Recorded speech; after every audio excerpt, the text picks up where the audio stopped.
It's a profound question. Why is it that the exact facts a scam survivor needs to heal are, well, the exact facts their brain absolutely refuses to believe? Right. It's incredibly common. Welcome to the Scars Institute Exploration Podcast.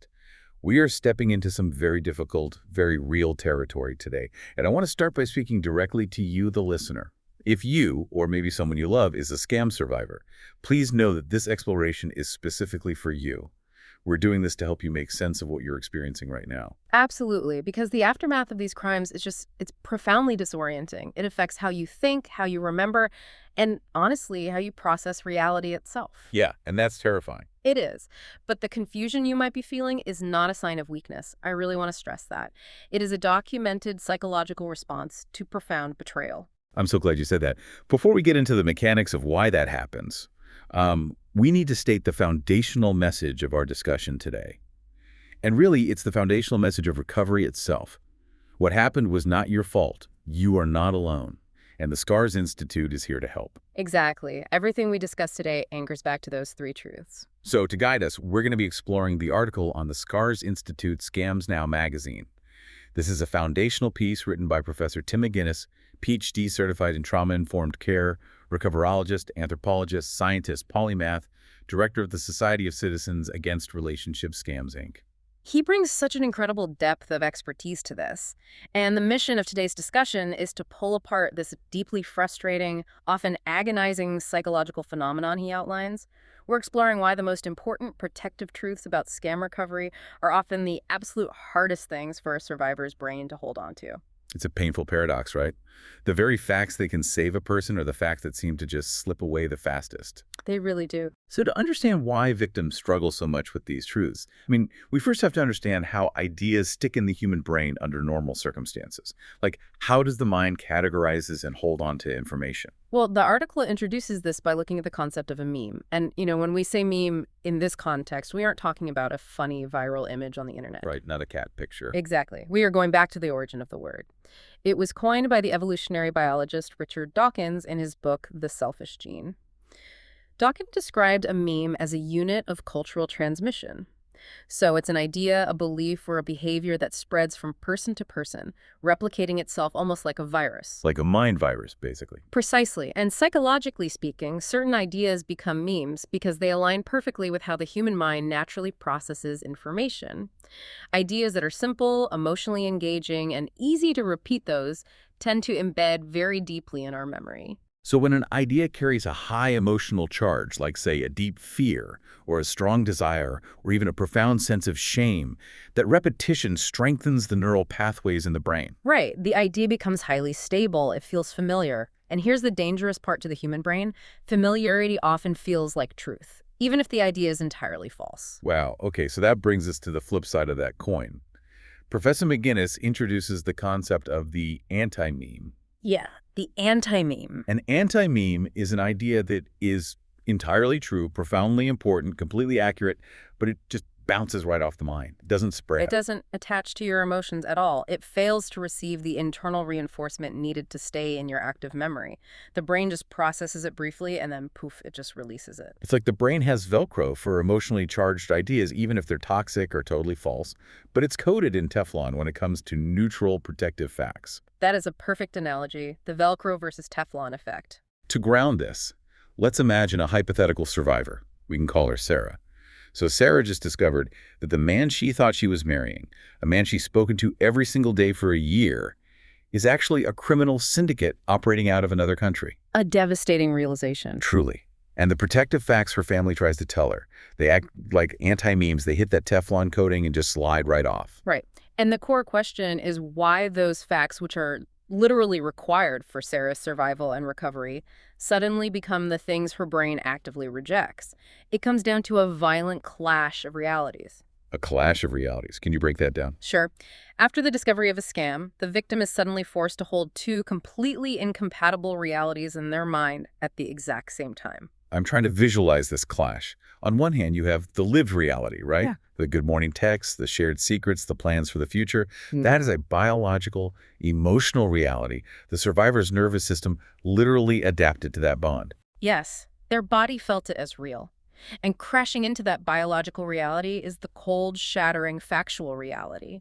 The sudden awareness of organized criminal intent, of impersonation, of systematic exploitation. Just the realization that the person you trusted was reading from a psychological script? Exactly. The human nervous system simply cannot hold a loving attachment and an existential threat in the same mental space without short-circuiting. So when the brain is forced to hold two conflicting realities like that, it creates a state of severe internal tension, which we call cognitive dissonance. Right. And cognitive dissonance isn't just confusing, it is physically agonizing. The mind cannot tolerate it for long, so it actively works to restore a sense of stability. It desperately needs to relieve the tension. But instead of just accepting the new factual reality, the brain deploys cognitive distortions. Yes. Cognitive distortions are unconscious patterns of thinking that reshape your perception so things feel coherent again, even if they are no longer accurate. Okay, so the article outlines a few specific distortions that are rampant in scam recovery. One is personalization.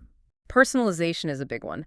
This is when a victim believes the scam happened because of a personal flaw. They convince themselves they weren't smart enough, or they were too lonely, or they made some unique mistake. They personalize the crime. Exactly. They personalize it rather than recognizing the highly structured, sophisticated manipulation tactics actually used by the offender. Another incredibly common distortion is emotional reasoning. This is the mind telling the survivor, well, because my feelings were so incredibly real, the relationship must have been real in some way too. Right. The brain uses the intensity of the survivor's own genuine emotion as false evidence of the scammer's authenticity. But let me ask you a question about the first one, personalization. Yeah. Why does the human mind seem to prefer the excruciating pain of self-blame over the comforting truth that they were simply manipulated by a professional? I mean, it seems entirely backwards to choose the pain of blaming yourself. It really does seem backwards until you look at what self-blame actually provides to a traumatized brain. Self-blame provides the illusion of control. The illusion of control. Wow. Think about it. If a survivor accepts the complete truth that they were systematically manipulated by organized criminals using coercive persuasion, they have to accept that they were totally vulnerable. They have to accept that any decent, trusting person can be exploited under the right conditions. Yes. And that level of vulnerability and unpredictability is terrifying. Because if it was your fault, there is a false logic that says, if I had just been smarter or stricter or less trusting, I could have prevented this. It suggests you have control over whether it happens again. Precisely. The pain of self-blame is excruciating, yes. But to the traumatized brain, it feels safer than accepting total powerlessness in the face of a sophisticated predator. That makes so much sense. So if the brain physically rejects the truth about who to blame, how does it handle the physical reality of the scammer themselves? Because of this desperate need for control and emotional continuity, the most vital recovery advice becomes actively resisted. It does. Let's look at how this plays out with specific recovery axioms, starting with the statement we opened with. It was not your fault. Well, shame behaves like a highly successful meme. It's repetitive, it attaches to your identity, and it reinforces itself constantly. So when you introduce the anti-memetic truth, it was not your fault, it asks the victim to loosen their grip on that self-condemnation and that illusion of control. Exactly. And shame simply feels more emotionally convincing to the traumatized brain than compassion does. The protective truth is just pushed out by the heavy, familiar meme of shame. Which brings up the issue of cutting contact. The foundational rule of safety is stop all contact immediately. Yet this is universally one of the hardest steps for a survivor to take. Why does the brain fight this so hard? Because severing all contact doesn't just mean blocking a phone number. To the victim's brain, it means severing all hope. Oh, that's powerful. It means giving up the hope of an explanation, the hope of a genuine apology, or the illusion that the scammer will suddenly show remorse and return the stolen money. The victim might logically know the instruction is correct, but emotionally internalizing it triggers a biological withdrawal. It finalizes the loss. You know, trying to get closure from this scammer is like trying to finish a jigsaw puzzle by asking the person who stole the pieces to help you find them. That's a great way to put it. You think one more message will give you the missing piece? But it just creates more confusion. It just gives them another opportunity to manipulate you. And further contact only deepens the trauma. But the brain's desperate desire for resolution keeps pushing the victim back toward the source of the pain. The brain wants the dissonance resolved by the person who caused it. That brings us to another critical truth that acts as an anti-meme, and this one requires a massive shift in perspective. There is no HE. or SAG. Right. Scammers rarely work alone. They work in organized teams operating out of massive boiler rooms. They take turns communicating with the victim around the clock, reading from a shared dossier of notes about the victim's likes, fears, and family members. But the survivor's brain strongly, powerfully resists this fact. The victim's entire attachment was formed to a single, synthesized identity. Exactly. Accepting that John or Sarah was actually 5 different people working a shift schedule, it requires the brain to completely dismantle the emotional bond it formed. Moving from mourning a single beloved partner to processing an attack by a faceless, organized group of criminals, that's an incredibly difficult transition for the human mind to make. The brain just cannot conceptualize loving a committee. It really can't. Which brings us to a truth that is absolutely crucial for financial safety, yet almost universally rejected at first. No private recovery service can retrieve your funds. This truth clashes directly with the most urgent, desperate need.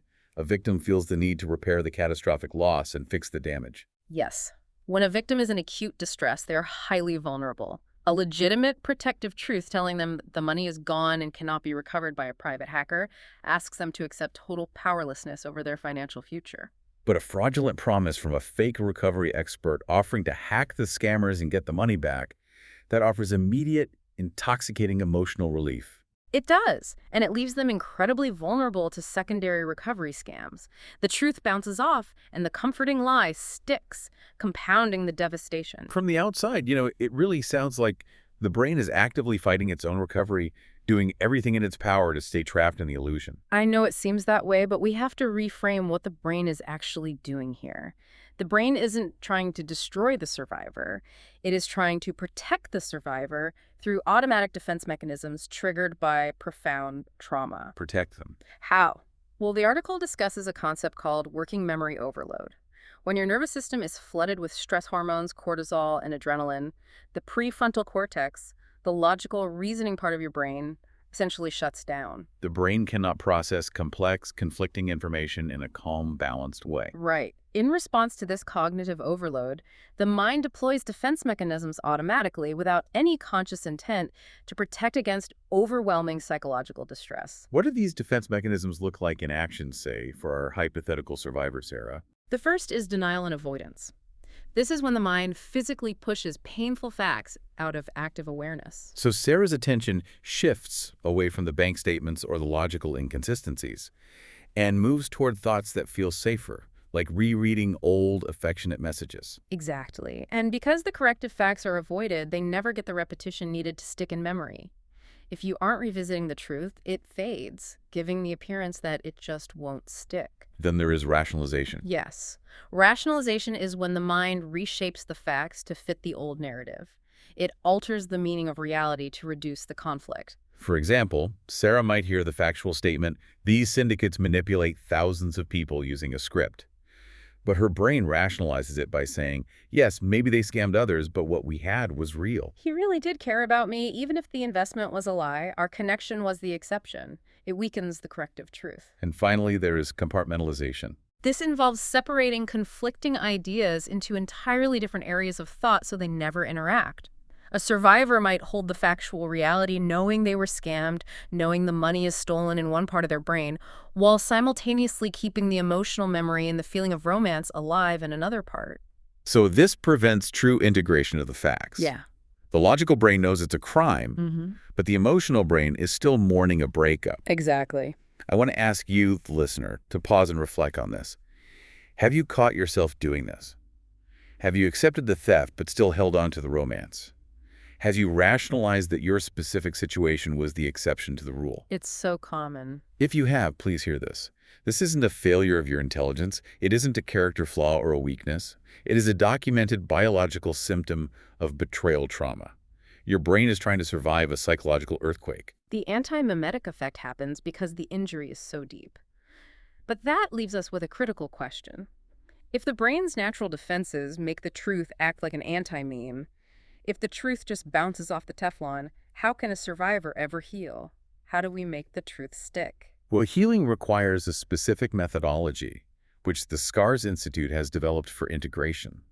It starts with a crucial principle: context and explanation over instruction, meaning just telling someone the facts isn't enough. Right. Telling a survivor it's not your fault is just an instruction. It will bounce off. They need to understand the mechanics of what happened to them. They need to be educated on concepts like coercive persuasion. This isn't just trickery.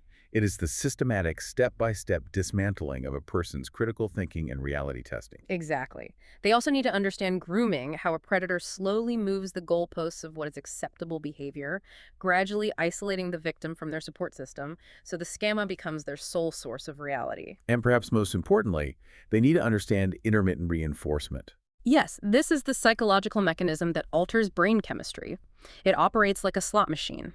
The scammer provides intense affection, followed by unpredictable periods of coldness, crisis, or distance. And this unpredictability creates massive spikes of dopamine when the affection returns, mixed with the cortisol of anxiety.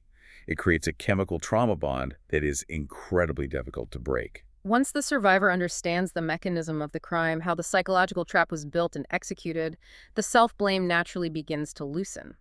The statement, "it's not your fault," finally connects to a logical mechanism. The second part of the methodology is repetition in a safe environment. Anti-memetic truths require months of repetition, and it has to happen in a structured, trauma-informed, reality-based support environment. Because a survivor might accept the truth in the morning, feel overwhelmed by doubt in the afternoon, and completely resist it by the evening. And that fluctuation isn't failure. No, it's not. It is simply the process. It is the ongoing struggle between corrective reality and the established emotional narrative. Hearing the foundational truths repeated calmly, clearly, and compassionately over and over again is what eventually transforms an anti-meme into a deep, internalized principle. You are essentially building new neural pathways to replace the ones the scammer built. Precisely. The final piece of the integration process is behavioral reinforcement. The article states, action teaches the mind what the emotions haven't accepted yet.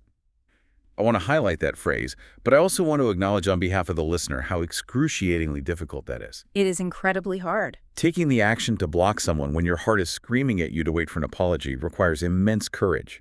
It's not just a task. It's an act of psychological defiance against the trauma bond. It is incredibly difficult, but it is deeply powerful. You may not emotionally believe that the relationship is over, but when you take the physical action to block the scammer across all platforms, you are teaching your brain a new reality. When you report the crime, when you secure your digital accounts, when you refuse to engage with recovery scammers, these physical actions serve as cognitive anchors. They do. Taking back physical control of your digital environment starts to rewrite the internal narrative. You are forcing the brain to align with safety, even if the heart is still hurting and the mind is still confused. Recovery isn't about forcing yourself to instantly, magically believe the facts. It doesn't happen overnight. It is a gradual transition. It is a process where reality slowly stops feeling like an external instruction being shouted at you and patiently becomes an internal fact. The truths that feel so unstable right now, it was not your fault, the relationship was fraudulent, you were not alone, these are not weak ideas. They are the foundation on which a more stable, honest, and protected life will be built. You're simply waiting for the protective truth to become more familiar to your nervous system than the comforting lie. Exactly. Before we go, consider this. The neuroplasticity that allowed your brain to be manipulated by a scammer is the exact same biological mechanism that will allow you to heal. That's a profound point. Your brain was rewired by the scam, which means it is fully capable of being rewired for recovery. The capacity for healing is literally built into your biology. You just have to do the work step by step, day by day. If you are in the middle of that struggle, holding on to that Teflon-coated truth, we want to remind you of our core message. You are a survivor. What happened was not your fault, and you are not alone. We invite all scam victims or survivors to join the SCARS Institute Survivors community for support and their recovery. It is free, safe, and completely confidential. Sign up at www.scarscommunity.org. And to learn what you need to know right now, visit www.scamsvictimsupport.org. The facts of your recovery may feel like they keep slipping away right now, but keep listening, keep learning the mechanics of what happened to you, and keep taking protective action. Because eventually, the truth will stick. And when it does, it will set you free. Thank you for listening to our SCARS Institute Audio Exploration podcast. Remember that this was not your fault, and you are not alone. But right now, there are things you need to know. Start by visiting www.scamvictimsupport.org. This will help you learn the basics that every scam victim and survivor needs to know now. We are here for you. We have created a free, safe, and confidential space just for you. You can learn and recover in the SCARS Institute's Scam Survivors Support and Recovery Community. To sign up, please visit www.scarscommunity.org. Answer a few questions to help us better support you and begin your recovery. This has been another in the SCARS Institute Audio Exploration podcast series. Please remember to like, follow, and subscribe. We wish you all the best, and remember that the SCARS Institute is here to help. This podcast is copyright 2026 by the Society of Citizens Against Relationship Scams, Inc.